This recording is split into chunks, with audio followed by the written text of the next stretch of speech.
Free bus ఎక్కి ఎక్కడికి వెళ్లాలి? మహిళలకు ఉచిత బస్సు పథకంపై బీజేపీ నేత కొంపల్ల మాధవిలత చేసిన వ్యాఖ్యలు చర్చనీయాంశంగా మారాయి. ఉపాధి కల్పించకుండా ఫ్రీ బస్సు పెడితే మహిళలు ఎక్కడికి వెళ్లి తిరిగి రావాలి? టిఫిన్ డబ్బా పట్టుకుని బస్సుల్లో తిని తిరిగి ఇంటికి రావాలా? ఉద్యోగాలు ఇస్తే ఫ్రీ బస్సులు ఆఫీస్కి వెళ్లి వస్తారు.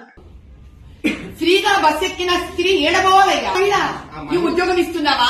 నువ్వు ఏమన్నా 33% ఏమైనా ఎలక్షన్ల నువ్వు ఇస్తున్నావా? టికెట్లు ఇస్తున్నావా? పోస్టులు ఇస్తున్నావా? ఆ బస్ ఎక్కిన మహిళ ఎక్కడ పోవాలి తమ్ముడు? టిఫిన్ డబ్బా కట్టుకొని తిరిగి ఇంటికి రావన్నా? మహిళలు బయటికి వచ్చి ఉపాధి కల్పించుకొని ఏం ఉపాధి? నువ్వు ఉపాధి కల్పించాలి కదా వాళ్ళకి. నువ్వు బస్సు ఇచ్చి ఉపాధి ఇవ్వద్దు.